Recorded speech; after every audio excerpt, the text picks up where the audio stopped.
Dambi pite tuni tarik somne segi February 2026 ni khwa dingin TP media mangchan thusu ngai khom kita hi TV patheni jan ni dan git wel chun ti pai muk road le Red Cross Road lam ki kalai mun to kinai cha enin thang chairman KUKI jo council KZC chairman in maya mel hello mi pa betmin bom media gin mo na se pu win bom chu get sung langa ana pu ke hi jong le bom chu in mai langa zo ana pu ke zali na hi chi thil so hin a thile ki tong kha ki japon police le security force on kinta in thil so na mun lang ana daluwin avet chen zawun bom holding dan I macha amudo po vetia thu so abang khat om ji in pi bom hi ti het chen hi nai po na hi chia thil so hi koi khut nong hi ding ham tia gin mo tu chum chum aki sei bang koi ho cha lo na ham ti het chen hi nai pon chule chi thil so hin tu ge hin aki phong jang om nai pon bom hi dinga gin sat apu za ji chun hil tawn le avel ade a henin thang in kimbela ben bitna su khowin awmin Red Cross Road zong aki kha aden he thei kha chu henin thang thang le hi kum sangni le somni le li akuna KZC chairman a hin tu akuna hin ben bitna apaimo e ti in Center Security Force on sunle janin achen na in Red Cross in zong sunle janin ben bitna api uwin ki sei me hi chia thil so to ki saya kiloi khom na chum chumin dem na thusu han boluwin hi Indigenous Tribal Leaders Forum ITLF in thil so chu dem na anei win Waipai People's Council Office ki bulu chu kiloi khom na kinoi si na kiu hilowa Waipai nampi kinoi si na kizalu na hi ati win hi chitabang to gon chu lamkai khat tup na bo hilowa KUKI zone pi ho lamkai le kipum khat na gi na jong a hi ati ki win hi lamkai khat ki blue a office thil ho ki su si chu ki bung khan na so lo sa na ding to gon a hin nam chum chum ki tu ta a chen khom su ke na ding to gon a hi ati win thil su to ki saya mon nei ho ma do na dingin thunei waim hom ho ko ma nge na anei win thil so to ki saya mon nei ho ma do hi lo wa hi le nam chum chum ki ka boina su thei hi ti ki win hi IT levin mi pi zo si ching thei ta awmawa ki pum khat na gyal kho dingin tep na anei win gi na ki bol hole dan tu ki tu lo thil ki bol ho hin KUKI zo te tha khat na adin khom naw akal sun naw su thla sam sa lo diu a hi tin a sei win hi lamkai khat ki glu na chu mi pi zo si ki glu na a hi ati win ki pum khat na ki din pi jing ding a hi KUKI in pi chu chan pur le KUKI chief association chu chan pur dem ta su a bol win thil so chu thil pha de na hi pon security ho na na ke bol hi in security ho lo sam na khat jong a hi ati ki win hi thil so chu district songa mi pi ki loi khom na lamkai khat boma ki tum na masa pen hi in ki chat ta hi ati win hi chi ki bulu na to ki sam kai na nei ho kin ta authority hon hen ma do wa ki thu pi go na pi di win nge na yong anei ki win hi sarkarin akin thei lama amat do ngai ding achuti lo le mo pu na gel kho lo wa ki la a thil su hong le sarkarin mo ki pu ding hi ati win hi tunei vai hom hon phata a kilol na abol wa mi pi ki loi khom na lam kai ho ven bit na api di win nge na jong anei ki win hi mi pi lamin jong itabang chan hi adema bol loading ki het them lo na ho a ko na su thlama khat le khat ki za tu na sa ding nge na anei win zathang dam na dinga pan la khom dingin nge na le tim jong an ni ki win hi Waipai People Council General Headquarter in jang dem na thasu a bolovin politician mi pi ki loi khom na lamkai chule ho lamkai hon nam chum chum ki ka chamta a chen khom ding angai tu lai tau ba mi khen khanin mi thlam ho su gen thei jing hi itabang til so chun lamka sunga chamna su voi thei hi ati win hi mi tampi chen khom na mun le security ho na mun la a chitabang til so thei chu lung phat mo na hongwin district administration an thil so a mon nei ho amana thudi a thutan na abol diwin VPC in nge na an nei win hi I ham tia district administration in mon nei ho amat do lo wa hi le VPC general headquarter to aba kai ko loi khom na ho thibia kim lo ding chiteng le bol thai thai ki bolding hi ati win hi KUKI in pi manipur in jong chi chung thu thil so a dem na anei win ilung to ta a pang khom ding phat lai ta a chitabang thil so hi lungdan ta le wangsit ta hi atimin hi ki boina sanga ki pum khat na hi pe cha jingding injong het sa na an nei win thisan khat hi na zal le chondan ho ki ba pi na khat hi cha zala khat le khat chumbol loading tinjong thu so chun an sei ki win hi achai na ke ya dingin miu sin khat le khat ka a boina ki sim na aku na ki tang se di win nge na anei win boina ki sim ho hi za chat ta hin ki tu ta a thil khat ki nge na su se the hi tin KUKI in pi Manipur thu so chun sei na hi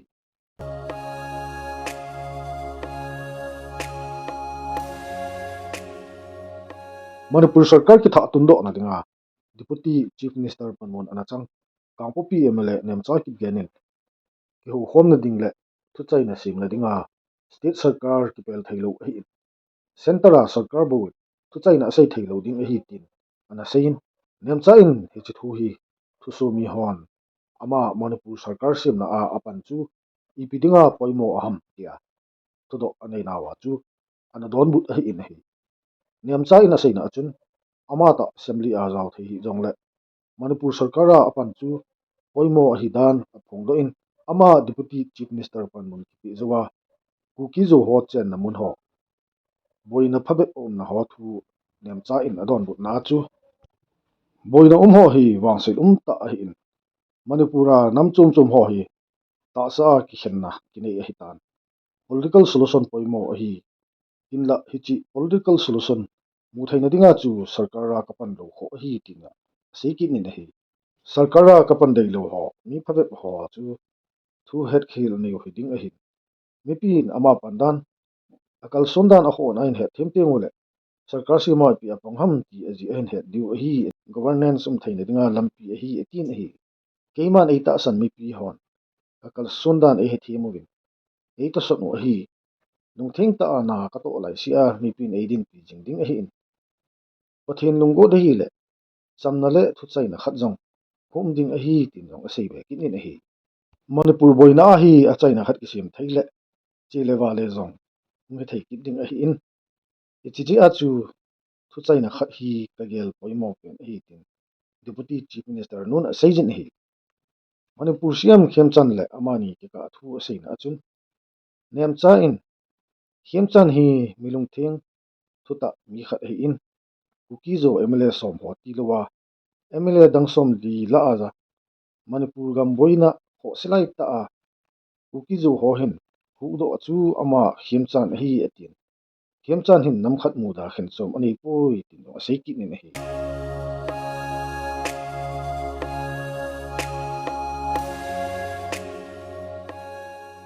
gamge acheng KUKI khoneu ho grouping bon na dinga ke cha si in ke no le UPF KIM henga tep na ni mai thai le milong to gamge acheng KUKI te khoneu ho grouping bol gang dinga tep na amasan KUKI Human Rights Council KUKI nam pi min le pathin minin namlam kai ho zana le ngai lu na chibai ka hin bol we KUKI te hi ipu pa te khanga pa na ho le veng neu cha cha I chen thang le le ji win heng le ko ma cheng chidang nang dang ho in tam pi pia cheng khom ho mu sit le noi si ki changin hi ji chun 1960 langa pa tu ni chan hin nam dang hon KUKI te khu sangkhat lang tawang hal hla ta mi sangkhal jangal tabang ei that ta gamle sit ho nga a ho khat tabang ei la pi ta hi hitabang thil su ho hi ipji a ichungwa thungham iti le KUKI nam sunga de sena chu ipiham ti ho hi hole veng neu cha cha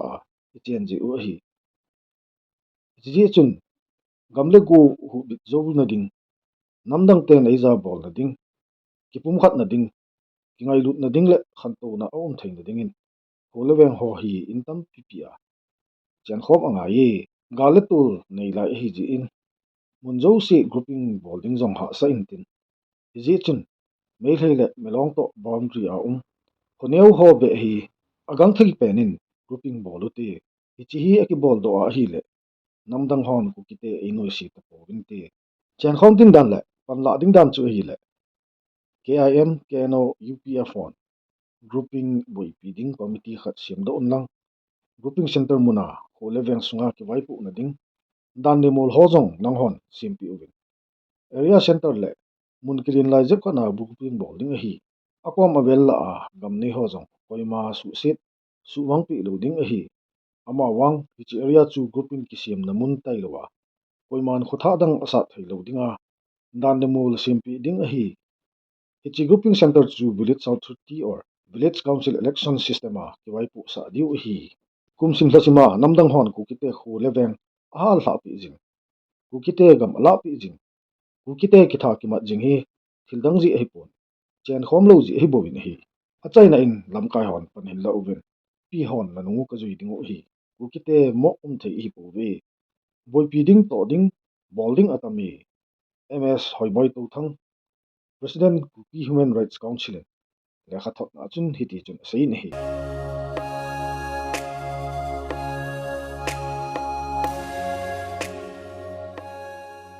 tuni tarik som na sigi February 2026 ni kho in keno le UPF chun aizola meeting ana nevin ama hon meeting ani na wa chu keno le UPF umbrella khana kim khom ta ding chuteng le black le logo zong khana ki nei ding hi tai ti so so chun sei ni hi a chung chu na chu KSO hian lang KUKI in pi han lang CSO zo se jong le flag hi abon chawa man khom su ke diu chuteng le hi chu flag ho le logo ho a design ho chu abun boy pi ding in KSO ho ngan sin zong ani ta we tin tu chun sei ve ki ni hi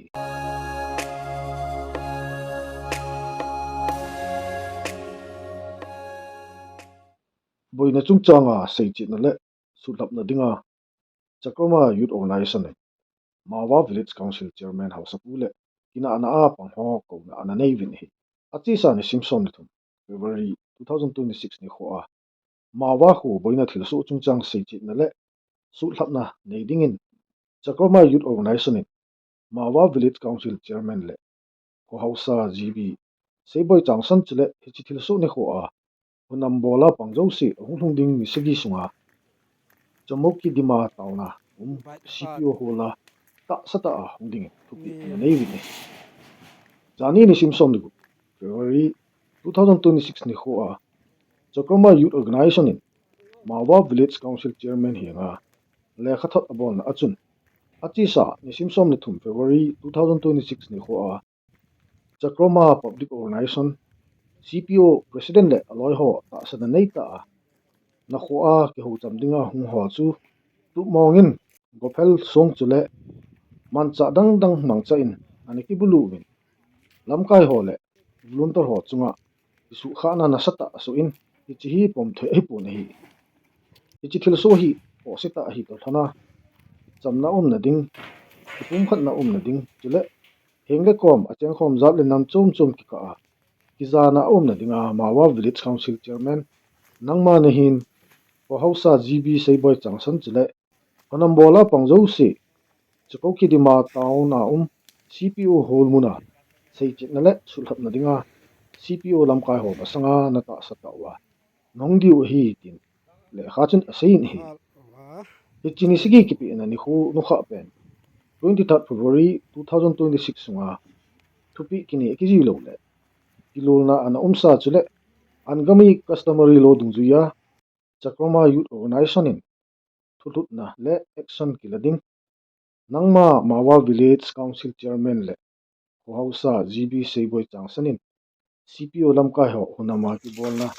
mo po na yo se ne ki pu ding hi tin le khatin asei vin hi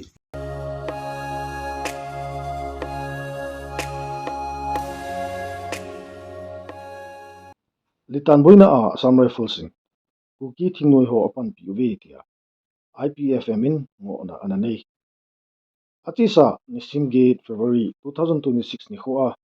litan sarai khong boina achun Assam Rifles in langnei na abolin KUKI thingnoi mi ho apan pi tangkun ho chen na insom ni lewa hal tha sa we tin Indigenous Peoples Forum Manipur in ngo na anei to thonin Justice Gita Mittal Committee hinga memorandum khat na pilu tu ni hi Justice Gita Mittal Committee hi achisa 2023 a Manipura meithai le KUKI ga le tol to kisaya Supreme Court nin asim do committee hi in hi IPFM in asaina achun nisim gate February 2026 ni khochun Assam Rifles so pan pi na in sunlai chingin KUKI thingnoi hon tangkun te chen na in somni le ngalwal ana hal ha un chule Center Security Force to itho homin KUKI thingnoi ho mongkot chepu sangkai chule litan dunga apan sawe tin ngo na jong na nei ki duin hi chingo na kinai ho ko chending IPFM chin photographic evidence dim photo ho jong ajaw sa win chingo na kinai ho Justice Gita Middle Committee in the chilna ani na ding chile thule la dimun agang thai pe na union government the suina ani na dingin nge na jong ana nei win hi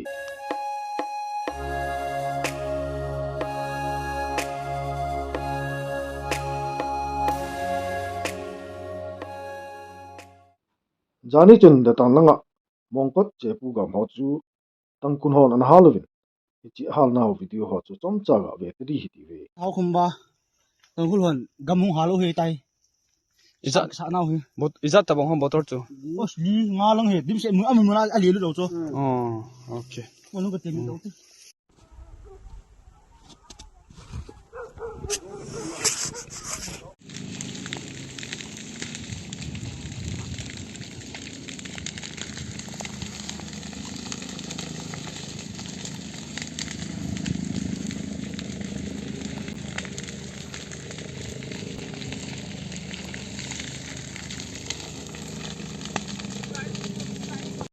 Chi amo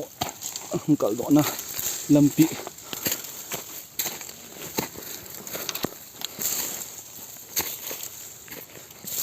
Lai hal pano hi.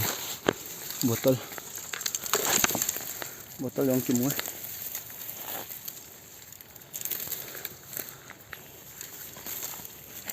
Chi ve hal na botol.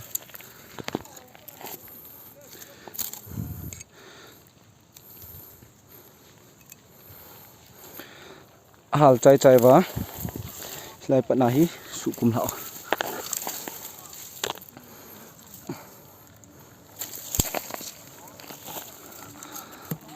na khu jam lo tau lai chung su kum na chu thau ham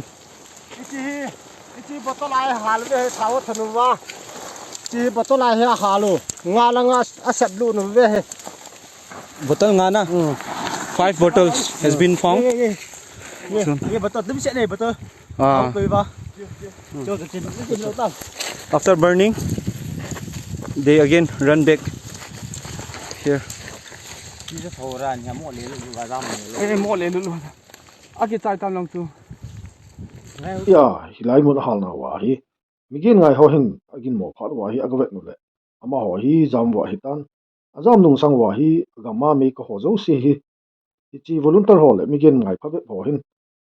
amei ho hi bon cha an phel mit wa aban thu le la chu I ma cha so be lowin thu su chun sein hi tu na chaina dingin pu hezang sao holum na ngayo tin tuni adingin a chaina hi sa ta hi ti ve Napoleon chu alim neu cha hen gam tam ta na lon he jinam telama chu mi hang san hi akitin he Alexander jong vanoi pumpi hen na lo ta bang hen aji cho ma mi hang san he chi han san na ba na hi han san na kiti he ki mo nei thei lo he han san na kiti hi ngai lu na jaw la ki hang san thei lo he tunen na skill ji le na knowledge in hang san ki sa jong le chun sot lo ding he na ngai lut na pa he om lo wa le na han san na so jo lo ding he a ji chu tham te le pa kai ji sun a ngai lut ja hin kho hong ti e ho ding ang ti chu koi ho cho hang san ki ti ham te le a thingam ho hang san he mi khat ka hang san te na thingam hi le chi ta bang mi chu hang san ki ti thei lo ding he tu nai na nam mi te ding a he na thingam the a le chi chu hang san ki ti ding hen hi chi na han san na chu phijam te la na nam mi te na ngai lut ji de Hãy subscribe cho kênh Ghiền Mì Gõ để không bỏ lỡ những video hấp dẫn.